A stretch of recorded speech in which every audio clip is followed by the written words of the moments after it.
Salut à toutes et à tous les amis. Allez, on va parler de magazine aujourd'hui avec un nouveau magazine sorti le 12 juin dernier.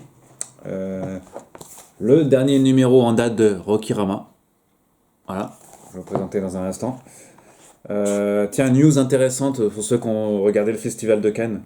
Titan, ouais. Titan, c'est le seul film de Cannes, enfin sur les 24 films en compétition où que j'avais vu la bande-annonce. Je me suis dit, tiens, s'il a la Palme d'Or pour un film dérangeant, ce serait intéressant. Bah, il a eu la Palme d'Or en fait.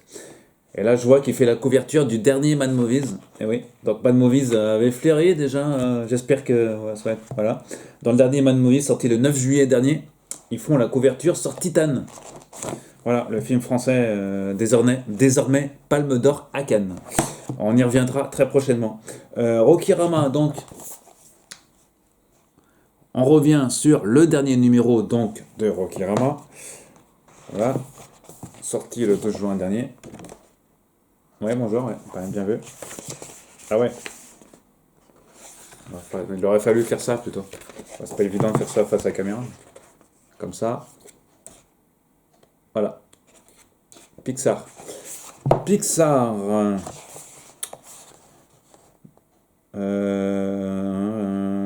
On va régner sur la planète à Pire. Ouais. Pixar. Début 2010, le studio américain Pixar, basé à quelques encablures de San Francisco, règne sur la planète animation, des récompenses à l'appel, Oscar en tête, des milliards de dollars à travers le monde et autant de spectateurs. Les films du studio sont tous plus inventifs les uns que les autres, etc., etc. Dans ce numéro 31, nous vous proposons un état des lieux de Pixar et posons l'embarrassante question, qui rallumera Pixar? Voilà. Alors, Pixar, le studio d'animation, voilà. Ah, c'est toujours très bien mis en image, hein, Akira. Voilà, artistiquement, c'est toujours bien. Voilà, pour ceux qui... Pixar. Toy Story notamment. Voilà. Bugs Life, Ah oui, bah oui, The Incredibles. Pourquoi l'un des meilleurs raconteurs de l'histoire du XXIe siècle, croulant sous les récompenses, est-il soudain devenu un lieutenant indiscret? Andrew Stanton.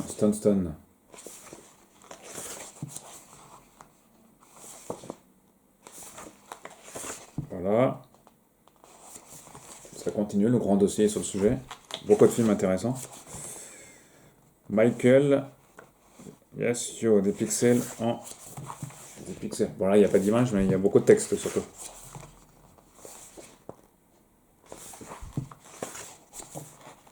Voilà. Là-haut. Ah oui, le film Là-haut. Oui. C'est vrai que c'est du Pixar, ça aussi. Oui. Pixar. Bah oui, c'est du Pixar aussi. Bon, là, il n'y a que du texte, hein. Voilà.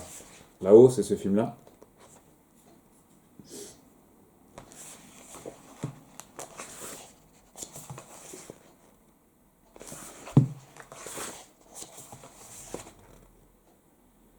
C'est bien l'image, hein, des images. Ça manquait d'images, mais là...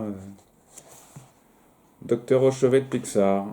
Un quart de siècle après sa création, Pixar traverse la tourmente la plus violente de son histoire pour pulser à la barre un nouveau capitaine introverti, Pete Docteur, tente d'éviter le naufrage.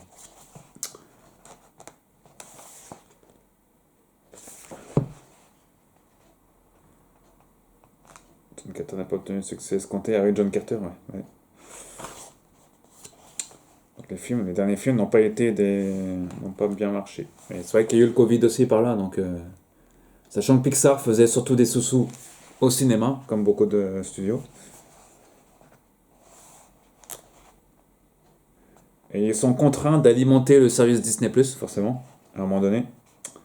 Le nouveau mastodonte du streaming, comme ils disent.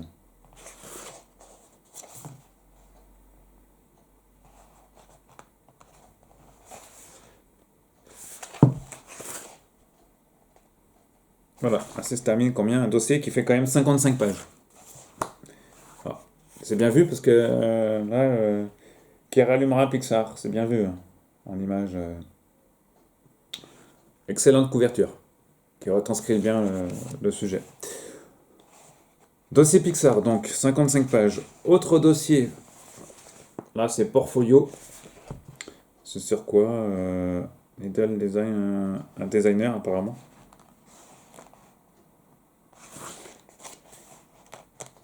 Ouais, celui qui fait, ouais, un designer, donc créateur d'affiches en gros, de cinéma. Assez sobre, ma foi, assez sobre. Ouais, c'est plus les années 70, hein. Serpico, Al Pacino, Serpico. Ouais.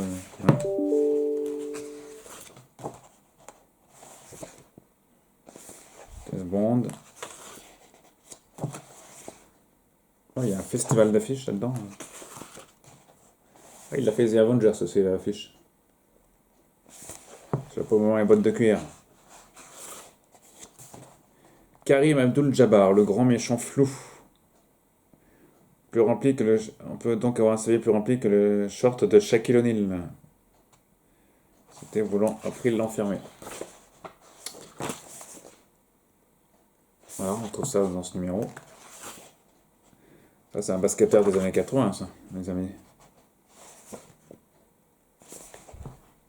The New Nets. Ils en ont fait un film. Enfin, un film documentaire, je pense. Ah ouais.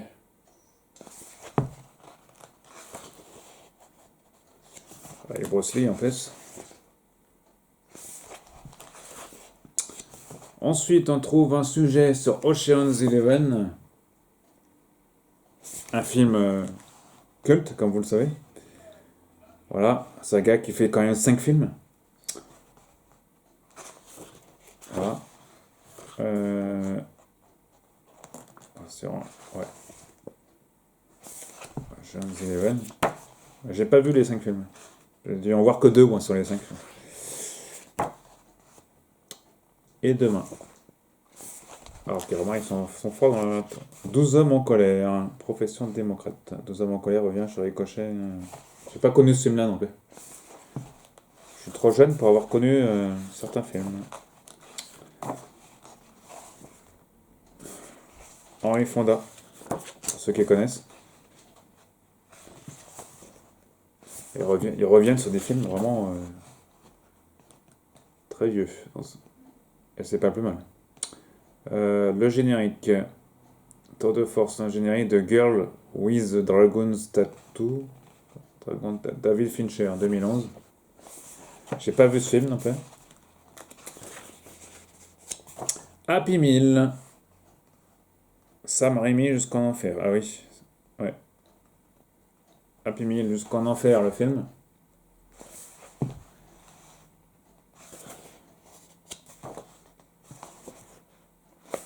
Film du genre, fantastique, horreur.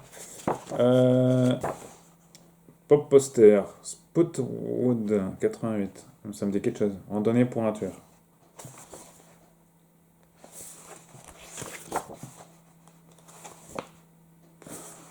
Ouais. Vidéo Pizza, c'est aussi un magazine, c'est aussi une rubrique dans le magazine. Into the Night, John Landis. Avec des dessins, comme d'habitude.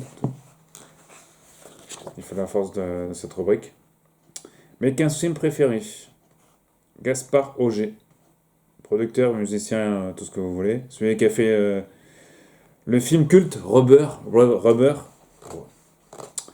Avec le pneu, qui est un film un film d'horreur avec un pneu. Vous avez dû voir ce film. Film quasi considéré comme culte. Il nous sort ses 15 films préférés, monsieur. Blade Runner, évidemment, entre autres dedans. Le Roi et l'Oiseau, enfin, des classiques. Ensuite, on a un sujet sur Jackie Brown, un des films de Quentin Tarantino.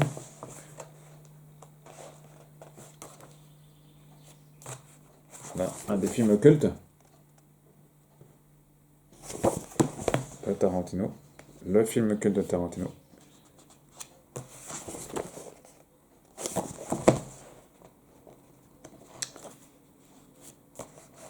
Il y a quand même quelques pages sur le sujet. Je vous invite à découvrir cet article. Comme vous savez, Rokirama est un magazine qui parle des films cultes. Chronique du temps passé. Ça, ce sont les magazines. C'est rare qu'on parle de comics dans Rokirama. Invincible ou de série. Ah oui, là, c'est non, c'est de série qu'on parle là. Là, on parle de la série Invincible de Robert Kirkman. La série Invincible, tirée d'un comics. C'est pour ça qu'ils ont mis un comics. C'est tiré d'un comics. Génération HBO Max.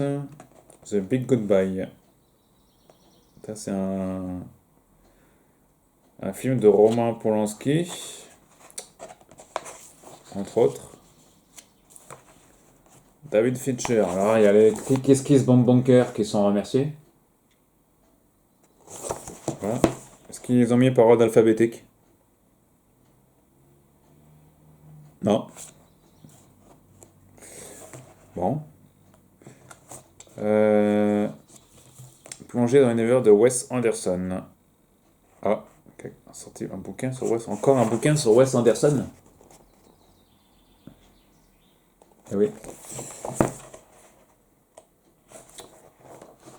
Et 76 à la fin, on termine sur Taxi Driver. Voilà, qui boucle ce magazine. Et à la fin, une petite publicité pour Otomo, que vous avez présenté ce dernier numéro. 4 numéros par an, parce que c'est une nouvelle formule, mais ça je vous en ai déjà parlé. Otomo, juillet 2021, Otomo passe à 4 numéros par an. Ça c'est la publicité maison. Voilà. Rokirama, le dernier numéro en date, donc, daté de juin 2021, numéro 31. En vente en kiosque ou dans les FNAC ou sur le site de Rokirama. Voilà. Allez, bonne lecture de magazine à vous tous, bon visionnage de films, de séries, comics, tout ce que vous voulez. Voilà, Loki vient de se terminer, tiens les amis, Loki, ouais, ça vient de se terminer. Là, je viens de voir le tout dernier épisode. Enfin, ça fait maintenant ça fait quelques jours maintenant, parce que j'en avais pas parlé avant. Donc, Loki, meilleur que Doctor Who. Je suis tombé sur un article sur YouTube. Loki meilleur que Doctor Who. Ouais, c'est vrai que ça pourrait faire un très bon épisode de Doctor Who, Loki, ouais, effectivement. Voilà, allez, on y reviendra là-dessus. À très bientôt, bon visionnage de série aussi, et likez la chaîne aussi, les amis. À très bientôt. Bonnes vacances à ceux qui sont en vacances.